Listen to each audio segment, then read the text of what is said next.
Hey everyone, I'm Mousy Gamer, and welcome back to Sine Mora EX. In the last video, we completed the game, and then in between videos, I went back through and completed the game on challenging, which unlocked alternate dialogue, a true ending to the game, and all that. Which means new levels, probably. But before I do that, I figured I would, show off a few things. Challenge.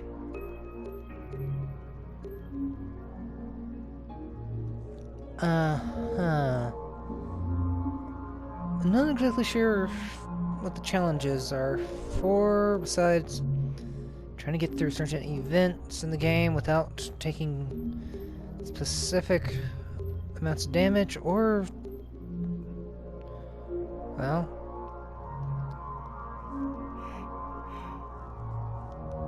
dying. Then we had the boss training, which, is interesting. Allows you to pick a plane, pick a pilot,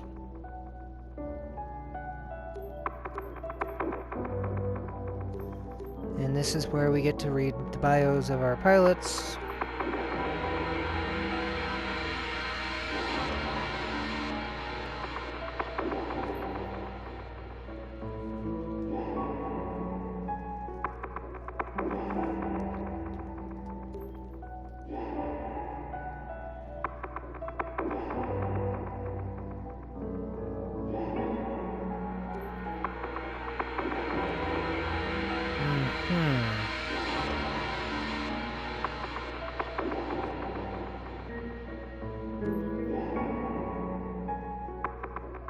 And if you think I'm going too fast through some of these, you are free to pause the video and read it on your own.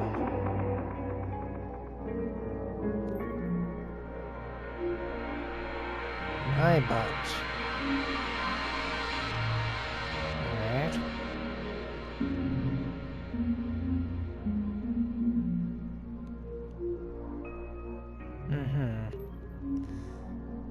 And then after that, we can select our power-up from speed up, rollback. I don't really care for rollback, but it is required for an achievement on one of the trophies. And reflection, also required for an achievement and whatnot.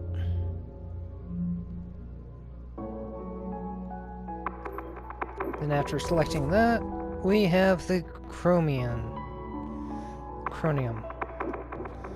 So, and after this, it asks you what settings you want, either primary weapon level at max, which apparently is 10, weapon stock for your sub-weapon is 5, and then your capsule, then it will ask you one last question of the difficulty you want. Yeah, I'm not doing this unless I really need to take a look at the, or just train with certain bosses. Like the final boss. And it was a pain in the ass.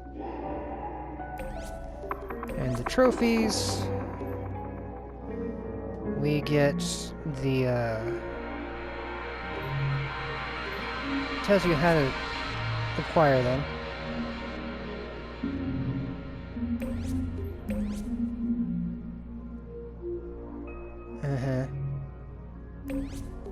Definitely not gonna be able to get all these.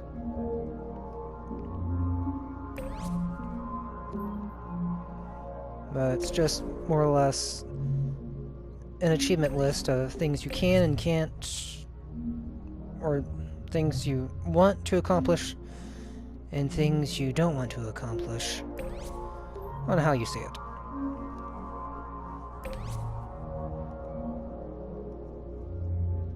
Arcade, score tech.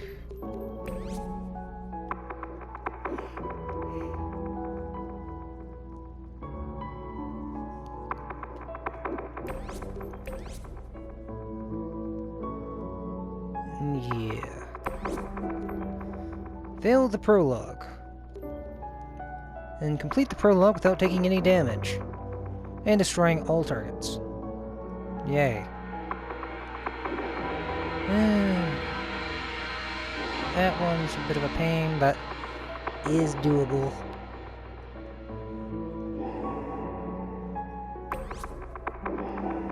Alright. Score attack lets you do a stage selection, and then you only get your choice of hard and insane mode.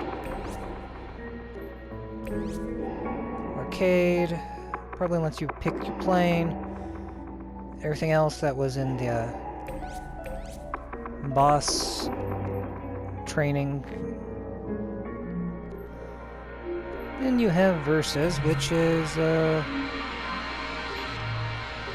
well, exactly what it says.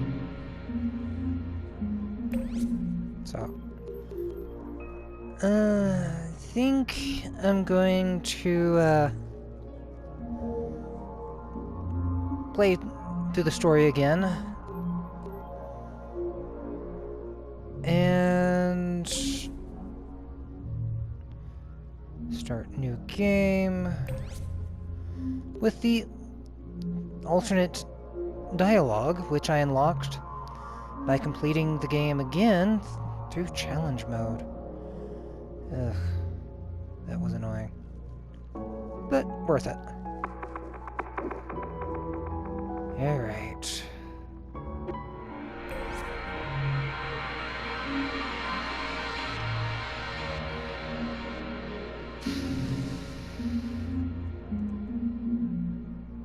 Yeah, I can go back through it on normal.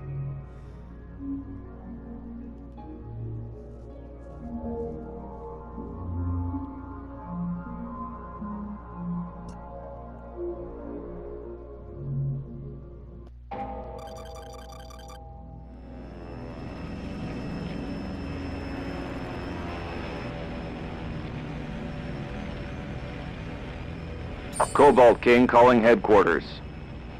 1200. 4. 76. 12. Beginning descent. Do you copy? Cobalt King calling headquarters.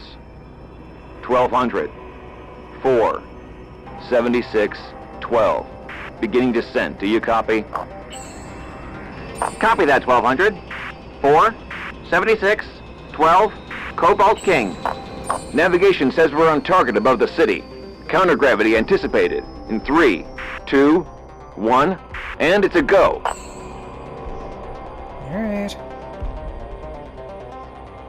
Here we go. 22. Hit him hard.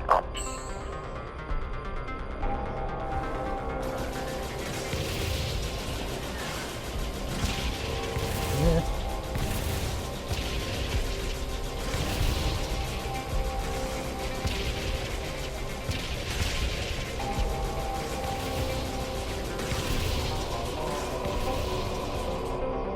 Cobalt King to the pack. 2 Marensteins at 55. I'd rather not have to face them one-on-one. Copy that, Cobalt King. 20 and 22. There are 2 Marensteins at 55. No, 54.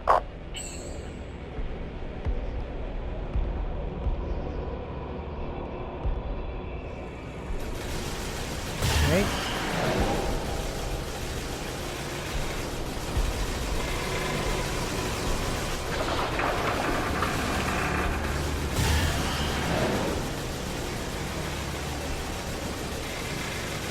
It's you. Heck. That'll do it. Pack, close up. Let's scatter this floating fortress around a little. Bellwether, 22 reporting. 21 and 9 have got my back. With this speed, we'll smash against the trench wall. I'll activate the time capsule. Show me on. Damn it!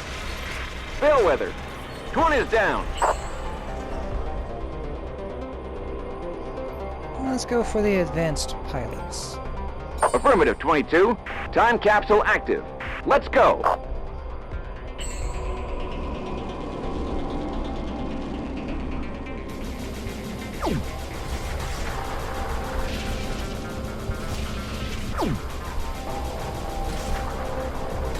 Here we go.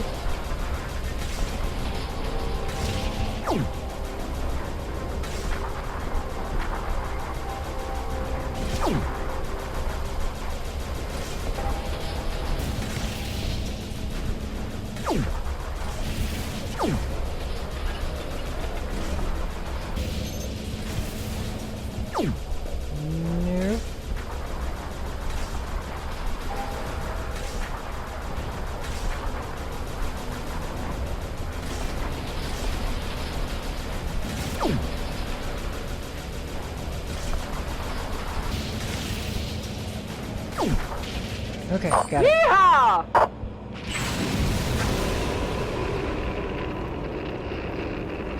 This is how it's done, fellas.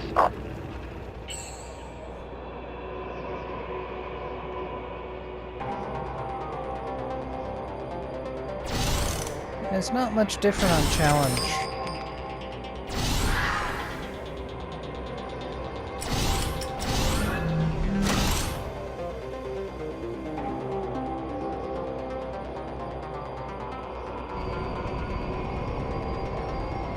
All present and accounted for?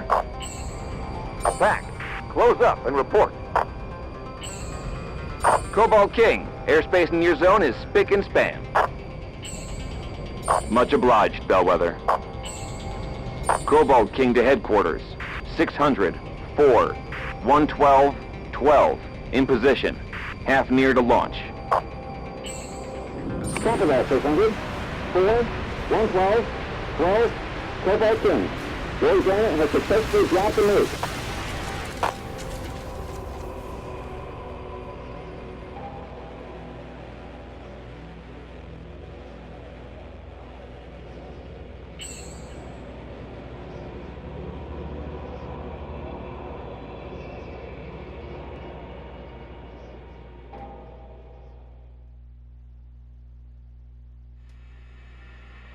Fire and ashes.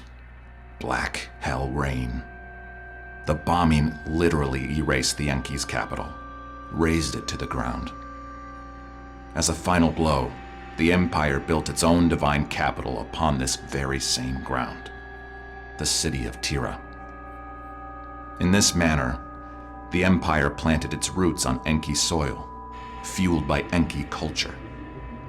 They had conquered the Enkis utterly. And this is why the destruction on Siriad offended the Empire so greatly. They desperately sought a way to avoid the loss of their prize. They were in need of this technology, and for that, they were in need of their Enki slaves. Without the Enkis, they were unable to change history. They became dependent upon the collaborationists and intelligence. That is to say, they became dependent upon me. This was my chance.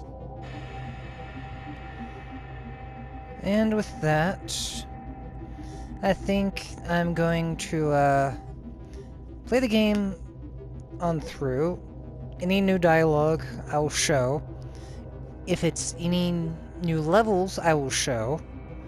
Otherwise, it's just going to be dialogue for the rest of this video. And maybe the new ending. So, I'll see you guys when this is all over.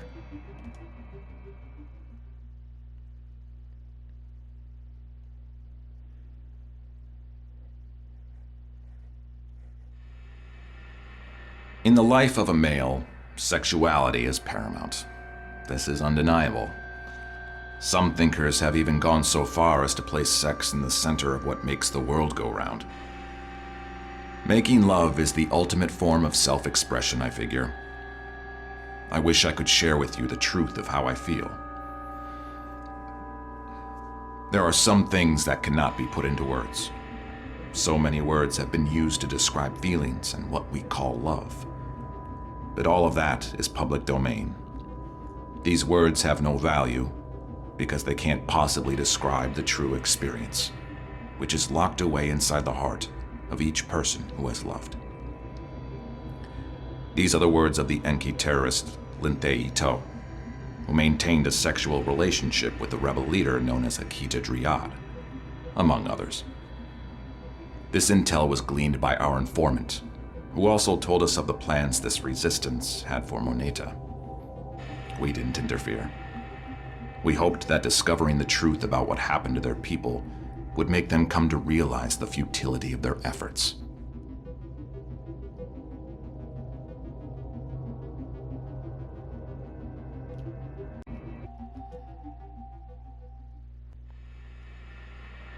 True revenge can be shockingly prosaic.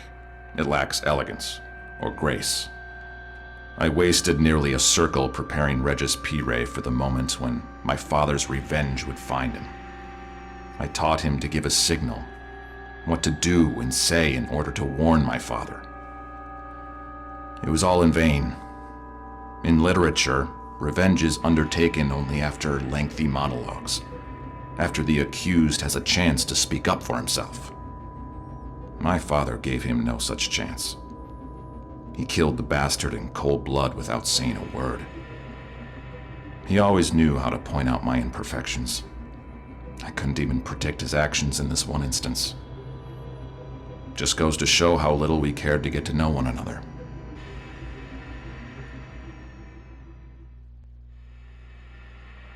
I've sought God for 2 times 10 circles, and still cannot say with confidence that I've found him, or that he has found me.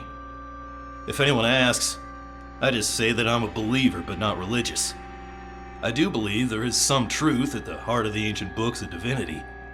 Without exception, they preach the same mantra: live in decency. Live so as to never harm another. I've searched for 2 times 10 circles only to find that I already knew the answer. It's very simple. I'm nothing more than a tiny speck of dust, and what can dust know of God? It was upon this discovery that I ended the lengthy and foolish dispute that had raged within me. What would I tell him? And what cleverly phrased questions would I pose to him upon meeting him face to face? I'll never meet him, of course. For our kind, this is never destined to happen. Just as a blade of grass shall never talk about the mysteries of existence with the insect that crawls upon it. Live in decency. This is an enormous challenge for most, but it's a noble and worthy life pursuit. Living so as not to harm another? Well, after Moneta Point, this was asking the impossible.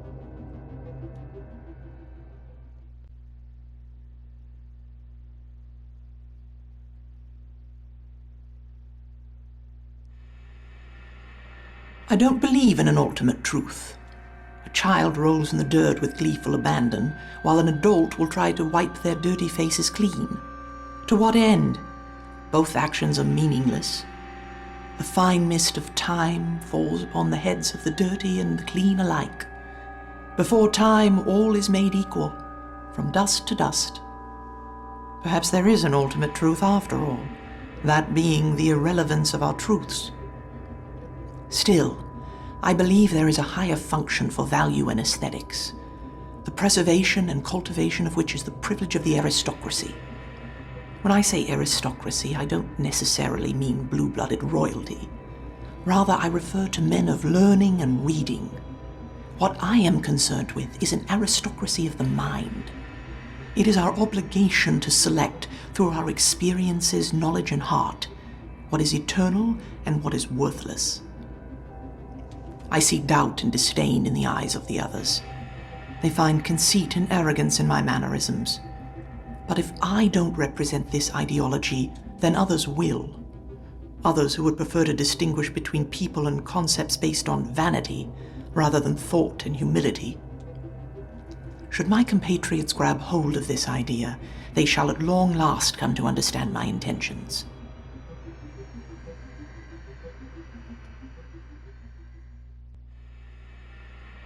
When I was young, I imagined myself a spaceman. I would undertake an expedition to an alien planet, role-playing that my very own Seoul was that foreign land. It opened up so many possibilities. Everything changes through the filter of unfamiliarity. The most mundane of details can become peculiar if we can manage to remove ourselves from the whole. Eras, civilizations, myths, traditions, all are covered in alien allure. I played the explorer. I performed a tribal dance around the fire of the newly discovered alien nation with respect and curiosity, blended with a bit of fear. Naturally, I would marry the daughter of the tribe leader, if only to personally experience the initiation ritual. It was great fun for quite a long time, but I had forgotten the most important thing. Absorbed as I was in the new worlds of my mind, I never learned how to revel in my true surroundings, or to actually learn about those who were near me.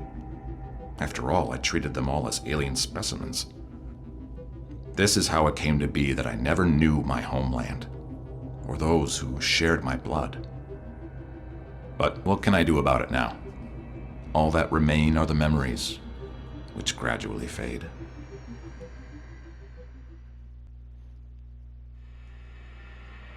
Queen of the world.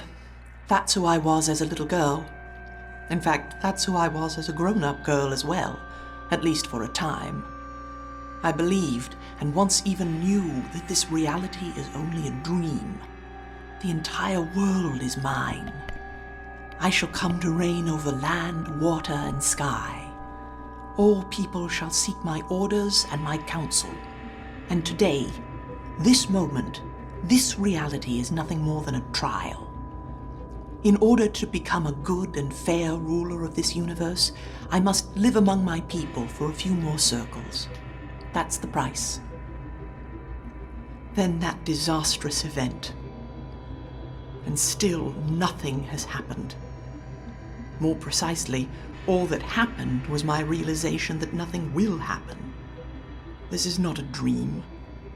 That idea was nothing more than an excuse to avoid reality. I am nothing more than a drop in the ocean, a piece of dust in a cyclone. If this was to be my destiny, I wanted to be the drop in the ocean that moved a grain of sand, or the piece of dust that scraped someone's eye. I wanted to do something in my lifetime. Anything.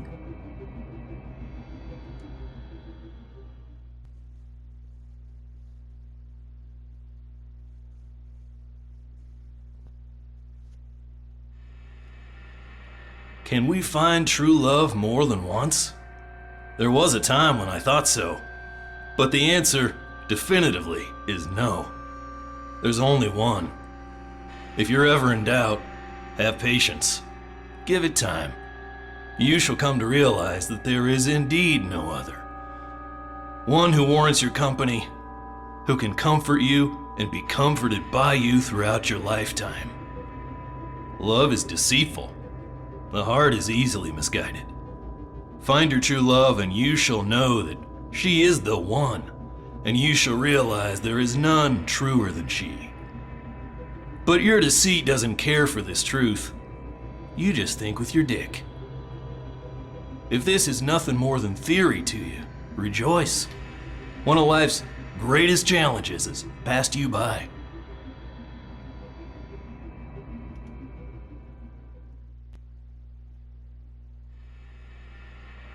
Linthe Ito was caught not long thereafter. He was held responsible for his crimes through a long, exhaustive public trial. His testimonies were voraciously consumed by the citizenry. This wasn't the first time someone had been tried for war crimes or actions against peace and against the planet. Still, even I was surprised by Linthe's naivete. He refused to defend himself, choosing rather to make accusations. He spoke with rage on behalf of the Enkis that were dragged away and extinguished. The mass graves, the bombs, the hand grenades thrown into citizens' dwellings. He cried out against the raiders, those raiders who are now his judges. It was a foolish thing to do. Those who commit the most horrific acts aren't the bloodhounds themselves. No, it's the masters that cut the chains of those hounds. Unspeakable, real terror is not born under the tilt of befouled military tents. It's born in the comfortable armchairs of those who give the orders, far away from the blood, agony, intestines, and pain. It has always been so, throughout the ages. Judgment wins for civilization above savagery, said the headlines. He spent the rest of his life in Bokomano and has never since seen the sun.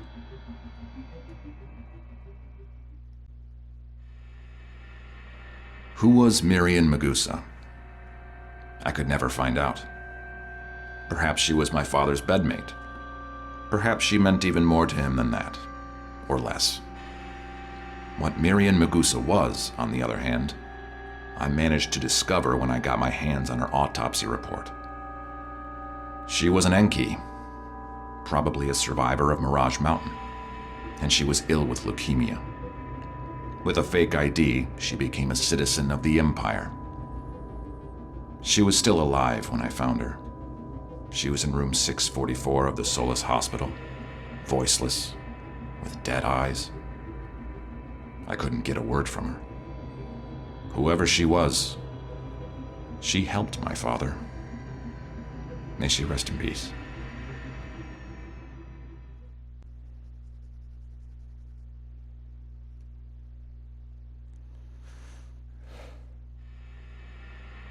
The death of my father affected me so deeply that I immediately retreated into the distant past. I needed privacy. I had to reflect. Luckily, I did not reflect for too long. If I had remained there, I wouldn't have had a chance to change history. I needed to plan carefully. The basic principle holds true. You cannot be in two places at one time. So I jumped, then jumped again. I had to be extremely precise so I could arrive within Syriad.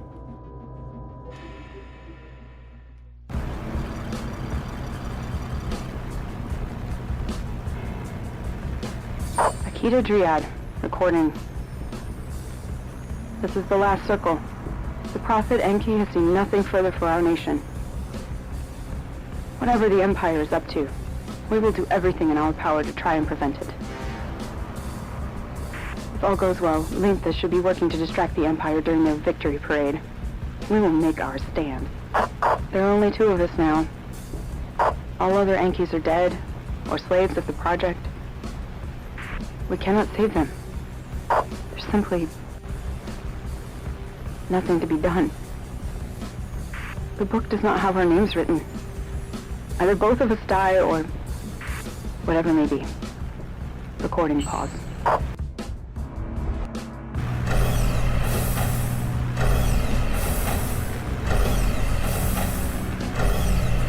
Code Red D. Movement in Central Corridor.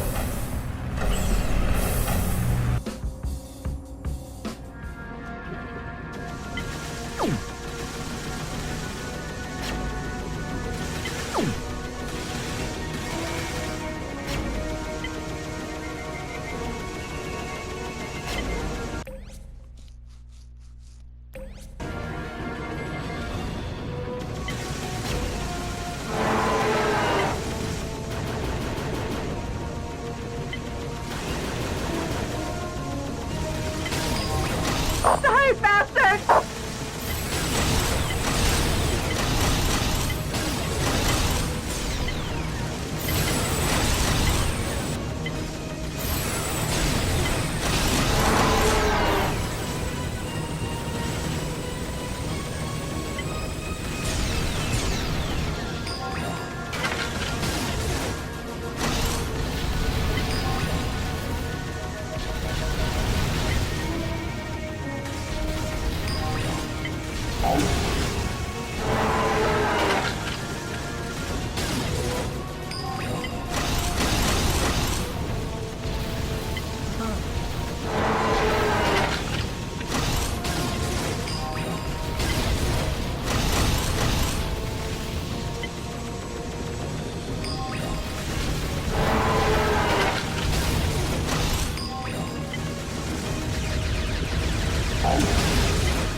Code Omega activated.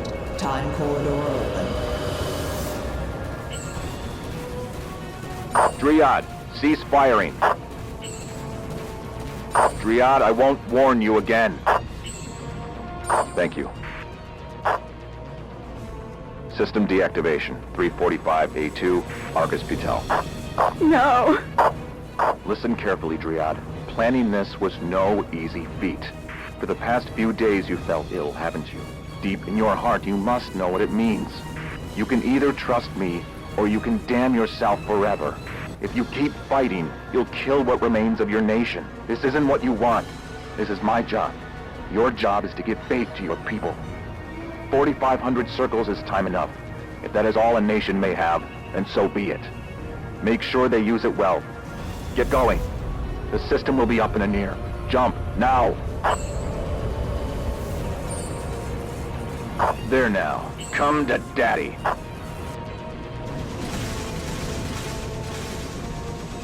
Ooh.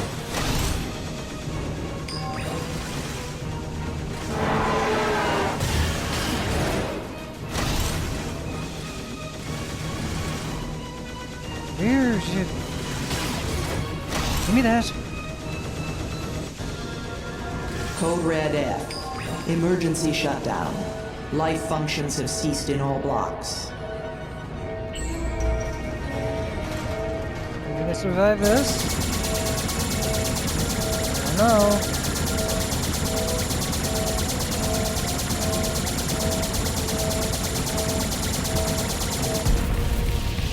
Timer's whittling down.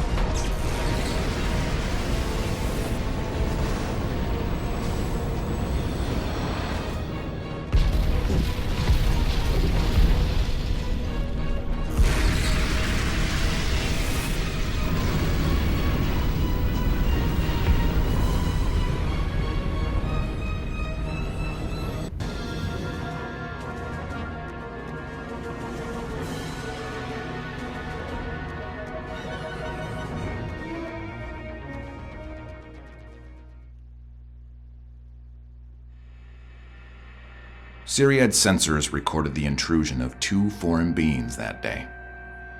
She was carrying Linthe's child. When she bore him, she dubbed him Enki, some 4,500 circles before our meeting. So it was that the great prophet Enki came to predict the doom of his nation. It was a simple thing. Mommy was there to help him. But let this remain our secret. History does not remember me, but I wouldn't expect it to. To me, it was enough to spit in the eye of an empire that thought it could toy with millions of lives. I was able to make real the dream of my childhood. A single hero can stand strong against an overwhelming evil. I've washed the soul of Dryad clean. Mine may never be clear. The memory of my father demands that my final destination be a fulfillment of my destiny. I had to give his death meaning, and without delay.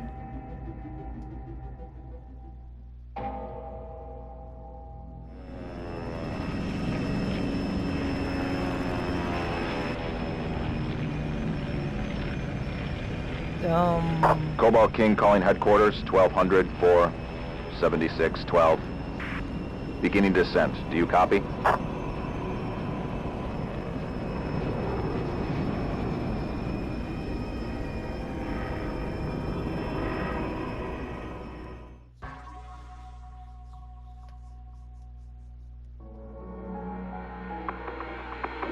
Okay. That's interesting.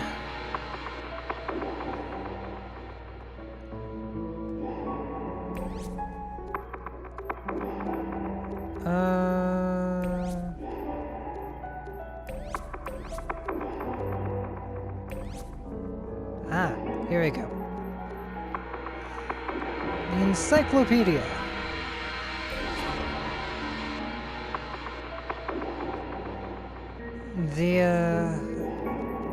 This gives reference to the world of Sine Mora EX. place. The elements of the world. The Empire. Land of the Suns. The Time.